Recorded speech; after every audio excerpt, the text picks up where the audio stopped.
There we go. Okay, good afternoon. I'm going to talk to you today about two digitisation projects that I've worked on in my time at the archive of the Royal Botanic Gardens, Kew. They're both projects digitising correspondence collections, but they produce metadata in very different ways, so I'm going to look at those different methods. The first project is the Director's Correspondence project, which has a team of staff who produce detailed metadata in the form of a description or summary of the item's contents. And I'm going to compare that to a bit of the project that I'm currently working on, which is the Joseph Hooker Correspondence project, which has just one member of staff, who is me, and I manage a team of remote volunteers who produce additional metadata in the form of a transcript. And my team of volunteers is only about 12 to 15 people, so I'm talking about sort of crowdsourcing on the smaller scale of things.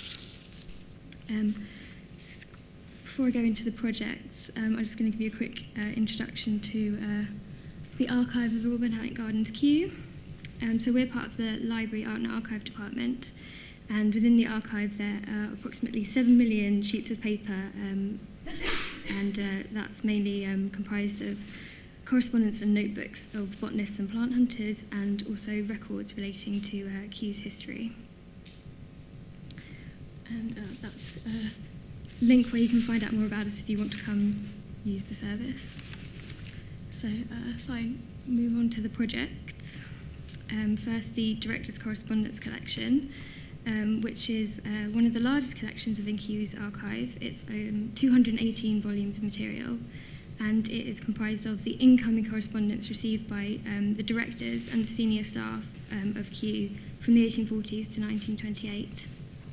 And there's really quite a varied range of letters within that. So there's the things that you might expect, letters from botanists and other botanic gardens, as well as from official and amateur plant collectors, and basically any kind of plant enthusiast you can think of from around the world, including Neville Chamberlain, who, before he went into politics, decided he'd have a go at setting up a plantation. So it's a real broad range.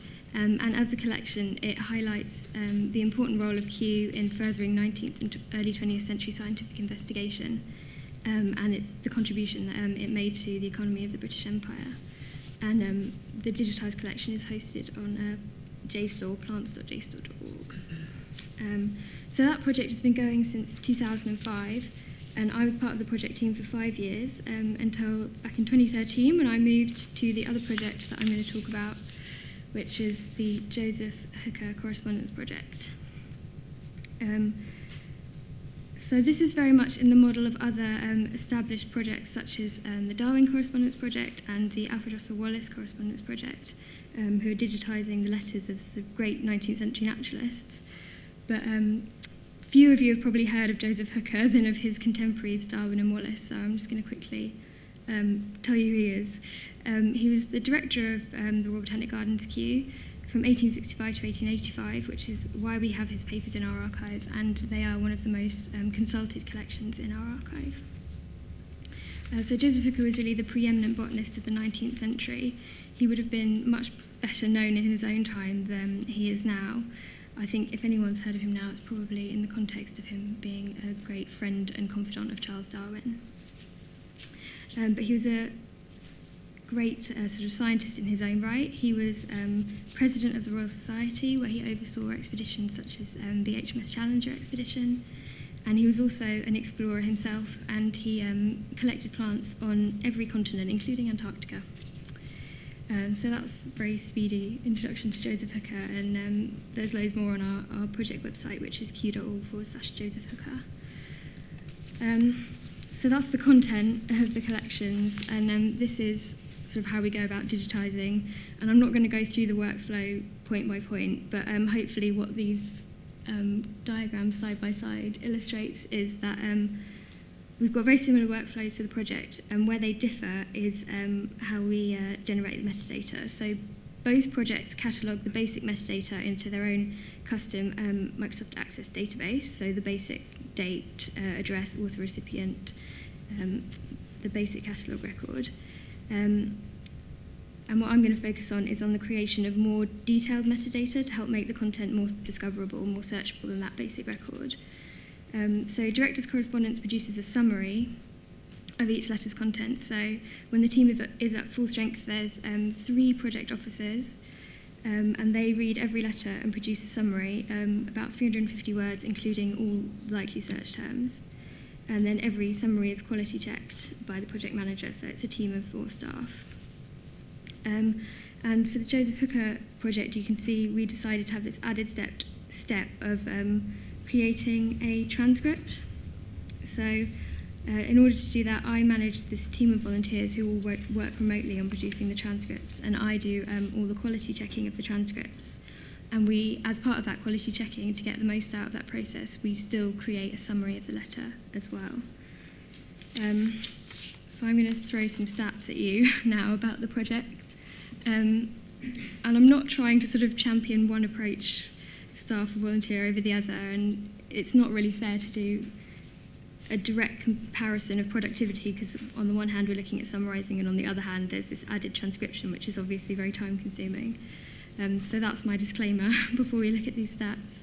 So this is Director's Correspondence, which, as I said, has been going since 2005. So you can see from this chart, the collection is arranged by geographical region, and the exploded sort of sections are the ones that are complete so far, and they represent 30,000 or over 30,000 letters that have been digitised and put on JSTOR, and that's about 1/3 of the total Director's Correspondence collection.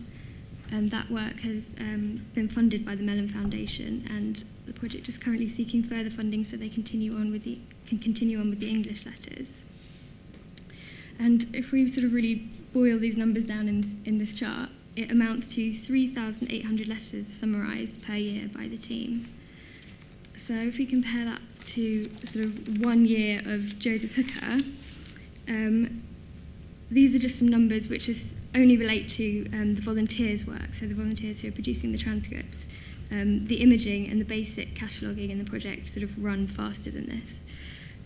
So this is the first 12 months of volunteer participation in the project, from January 2014 to January this year. So you can see our average number of volunteers is 12. It fluctuates a bit between about 12 and 15. And in their first year, they transcribed 200 letters. So you can see I really am talking small scale compared to some of the projects that we've been hearing about today. But to defend the good work of my volunteers, it sounds slightly nicer to break it down and say 1,217 pages of text. And to really appreciate what champions I think my volunteers are for persevering with this work, I'm going to show you a couple of examples of what they transcribe. So this is from one of Joseph Hooker's letters from his expedition to India. So you can see, obviously, that's a relatively small page to transcribe, but it's sort of horrific to read, if we're honest. So this is another example, which... so you can just see the variation. That's obviously much nicer, neater handwriting to read, but is a much bigger document, densely written. This is one of his Antarctica letters. So that variation in sort of material being transcribed by the volunteers makes it quite hard to set targets. We knew from the outset that this transcribing part of the project would be slow to progress. So the volunteers in the first year did over 1,200 hours. So if we sort of compare that to having 4 full-time staff, that's only about 1/7 of the hours that staff put in. I think actually what I really want to emphasise as well is that full transcription is not something that we would prioritise as a staff activity. So it's only by having volunteers contributing as well that we can add this extra element to the project, and so they're giving an enormous amount of added value. Which leads me on to my next point. I realised as I was putting this presentation together that I would inevitably, if I'm looking at these projects side by side, have to address the sort of contentious issue sometimes, especially in archives. There's debate on this. When is it appropriate to utilise volunteers?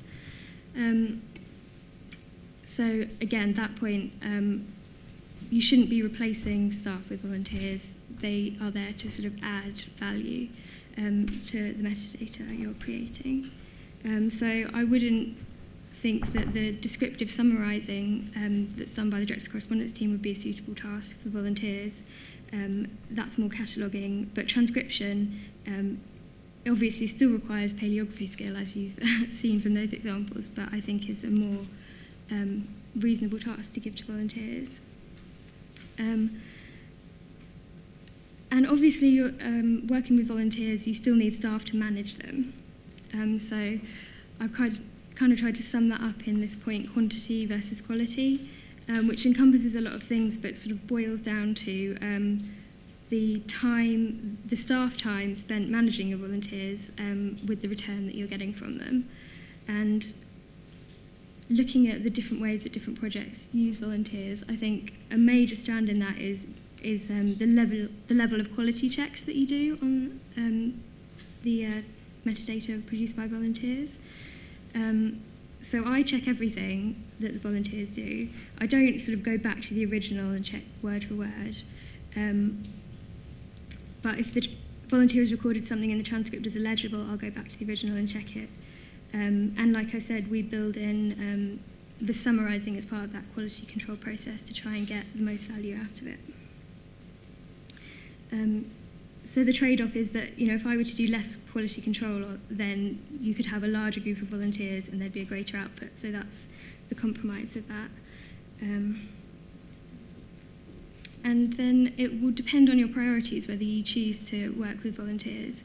I mean, if you're doing a really big mass digitisation project and you've got deadlines to meet, then possibly it's not the best model to go with. You might want to employ full-time staff, or if the task is appropriate, to use these larger crowdsourcing platforms. So yeah, what I'm talking today is small scale, and that can be quite good if you're interested in something like community engagement being part of your project. That could be quite a good model to use. So as today we were talking about tips and tricks for digitisation, I thought I would talk a bit about what I have learned from working with remote volunteers. I think my top tip would probably be to have some kind of test or trial period for your volunteers first. And that's for both parties, really. So you know that they can handle the work and give you a good return, but it's as much for them to know what they're getting into, basically. So I think, given the difficulty of some of Joseph Hooker's letters, it's only fair that they know what they're getting into. So I send all my potential volunteers a sample letter before they sign up to the project.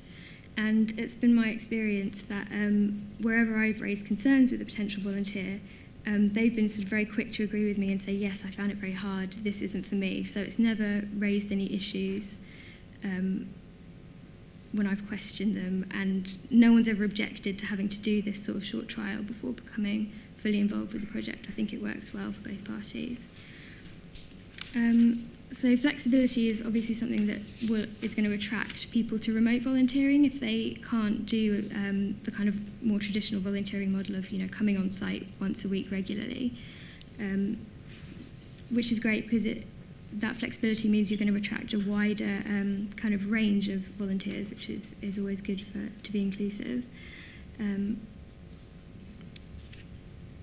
So with flexibility in mind, I don't sort of demand minimum hours of contribution from the volunteers on the project or anything like that. We have a very sort of loose guideline that they return something to us every month. So realistically, that results in a sort of very varied rate of return.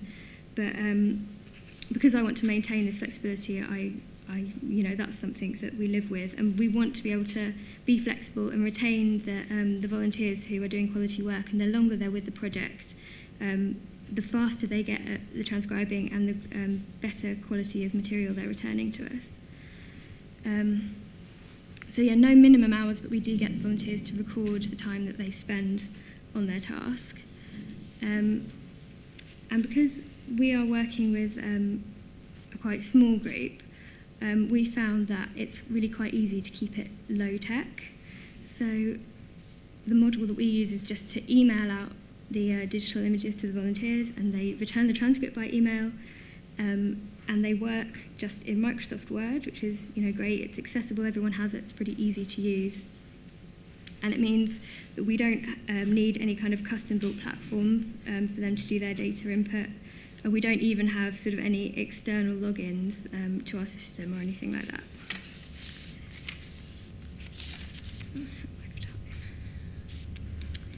Obviously, especially with remote volunteers, clear instructions and good communication are key. That's pretty obvious to say, I should think. But the most important part of that for the Joseph Hooker project is a clear and comprehensive transcription protocol. So this is, you probably can't read that, but this is just to show from the contents page that it's long and comprehensive. And the volunteers will still find questions to ask about things that you haven't covered, but we do have this incredibly in-depth protocol which covers everything from sort of setting up your computer to when to use full stops and hyphens, so be comprehensive. And our transcription protocol is based quite heavily on the Wallace Correspondence project, who very kindly shared their protocol with us, so thank you to them.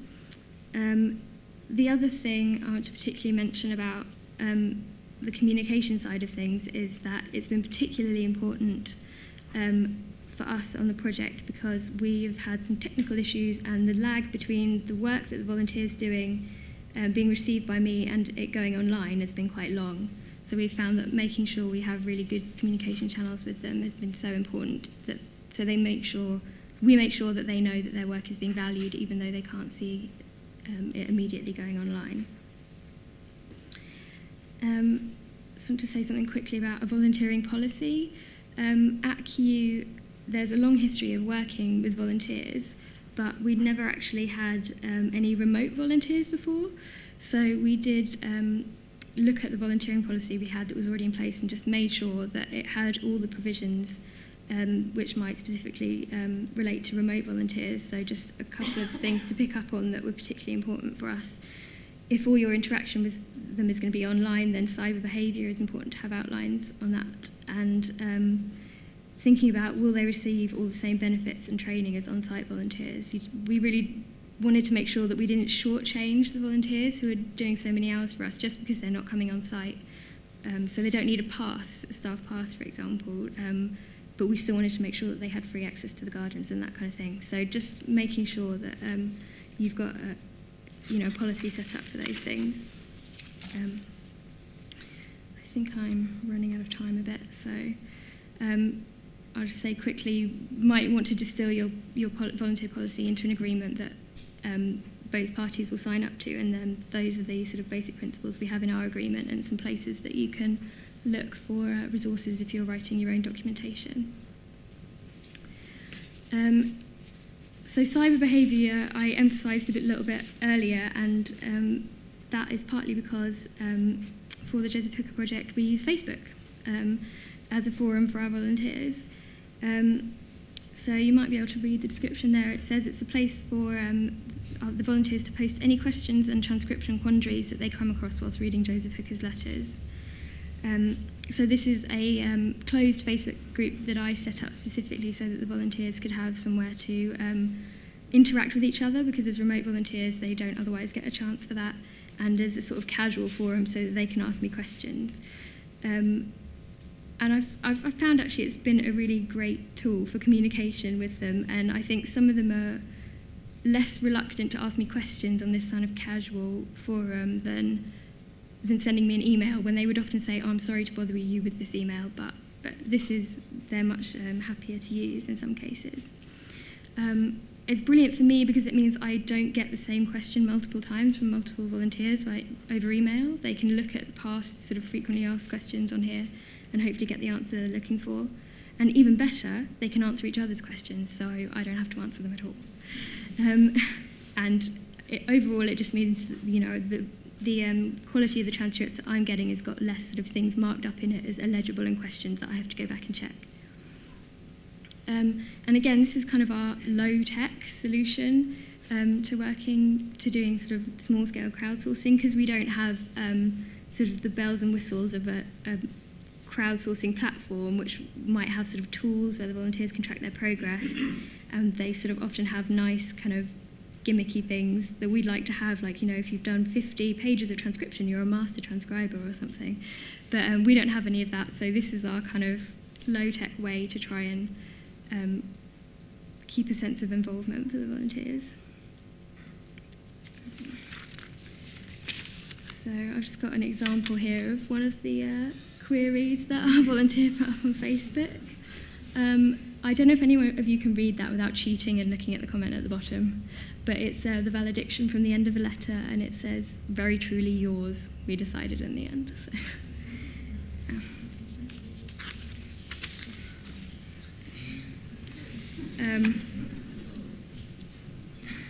I've got a few tips if you are thinking about using Facebook to work with your volunteers.